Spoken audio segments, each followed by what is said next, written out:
Bonjour à tous. Vous regardez la pensée démasquée. Savez-vous prendre des risques? Sauriez-vous identifier ce qui vous pousse à prendre des risques? Notre paracha débute par les mots Vayigash elav Yehuda.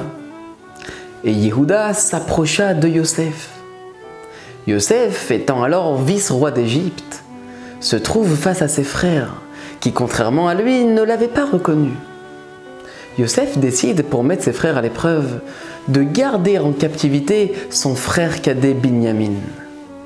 Et c'est dans ce climat, sous haute tension, que Yehuda s'adresse à son frère.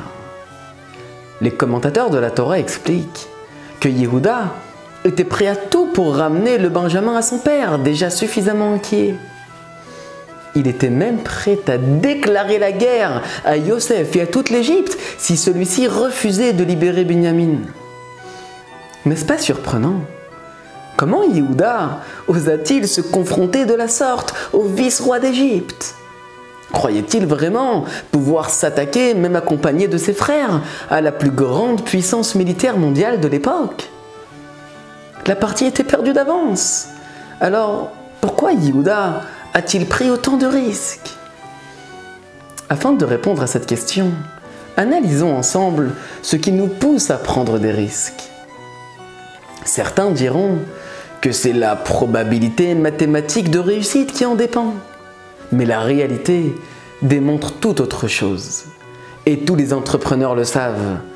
Ce n'est pas les conclusions d'un tableau Excel qui décuplera notre énergie pour nous lancer dans une bataille, mais plutôt notre degré d'implication dans l'affaire et notre sens des responsabilités. Qu'il soit professionnel, social ou familial, ce sens est non seulement un moteur, mais il peut aussi agir parfois comme une explosion intérieure qui fait abstraction de ses chances de réussite pour ainsi forcer le succès. Ce sens est également celui que possédait Yehuda. Et il le possédait car il lui était inconcevable de continuer à vivre sans ramener son petit frère à son père. Sa responsabilité étant engagée, rien au monde ne pouvait le faire reculer, pas même la plus grande puissance mondiale. Le caractère de Yehuda est pour chacun d'entre nous un modèle de vie. La préoccupation de sauver son frère ne peut être le résultat d'une équation froide. Le calcul n'est pas envisageable.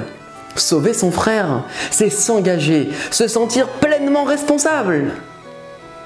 La Torah nous dit que tous les Juifs sont garants les uns des autres. Et elle emploie justement le même terme que celui employé par Yehuda pour exprimer la raison de son élan. Ki avdecha arav et anahar. Je suis le garant de mon frère.